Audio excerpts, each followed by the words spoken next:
If you've been following my series on the Tower of Babel, you would know that the people who were building this metropolis was so advanced that they would make us look like cavemen. In fact, they had technology that gave them the potential to travel light years into space and stand at the gates of heaven.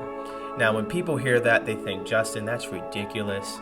Like, they weren't that advanced. Come on, all they had was sticks and stones, and what they were dealing with was just building a tower that's like no more than 500 feet, or, something that we all have seen before, like skyscrapers. That's what people like to think, but what the scripture implies is the opposite, because when you look at, Genesis 11 verse 4, it says, "Go to, let us build us a city and a tower whose top may reach unto heaven."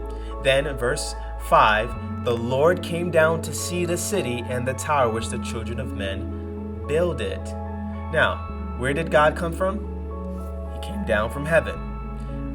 If it was just like, normal skyscrapers that we have today, or just all the skyscrapers that we kind of think of, such as the pyramids, then why doesn't God come down from heaven every time we build the tower?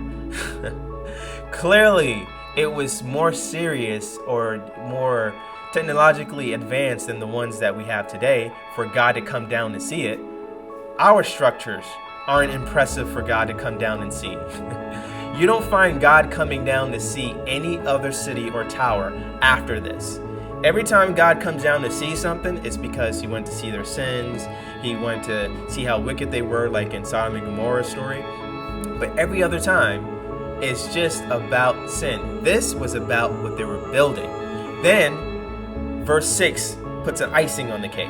It says, "And the Lord said, Behold, the people is one. They have all one language, and this they begin to do. Now nothing will be restrained from them, which they have imagined to do." Get this. God believed that they could get to heaven because there's nothing will be restrained from them, which they have imagined to do. So if they imagine to get to, let's say, the sky, then they would do it. What would stop them from saying, "Hey, let's get to space"? God said nothing. What would stop them from saying, "Hey, well, let's figure out where God is. Like, let's go to where the Creator is at"? Nothing would stop them. It was possible. And you know how we know it's possible? Because God said it.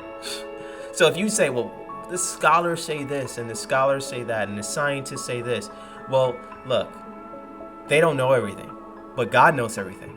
And he saw what they could do. So this is what God did. It says in verse 7, it says, "Go to, let us go down, and there confound their language, that they may not understand one another's speech. So the Lord scattered them abroad from thence upon the face of all the earth, and they left off to build the city." So the whole goal was to stop them from building. If this was just about spiritual things such as sinning or worshiping idols, then the goal would be to stop them from worshiping other gods or to stop them from sinning. But no, the whole thing was about stopping them from building. Why?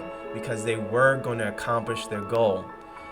This definitely was a society that was way more advanced than our society, because God doesn't try to stop us from building cities. Because when he sees our technology, so to speak, he may yawn. He's like, "Oh, this is nothing." "Oh, you built the TV. Oh, okay. Oh, you built this spaceship. Okay, you won't get here." Like, we may probably build a spaceship to get to the outer rims of our solar system, but the angels, they're not impressed. But the people who made up this first civilization after the flood was so advanced, and their IQ was so high that they could figure out ways to actually travel to heaven. And God confirmed it. Now the question is, why? Why did they want to go to heaven? What was their goal? What was their plan once they got there? Stay tuned, and you're going to learn more about this cosmic story, about the story of angels and alien worlds. Now, right now, we're talking about the series on Babel, because this is an important piece in explaining the story of angels and alien worlds and things that kind of shape our world, the world that we see. Because our world is shaped by the things that we don't see.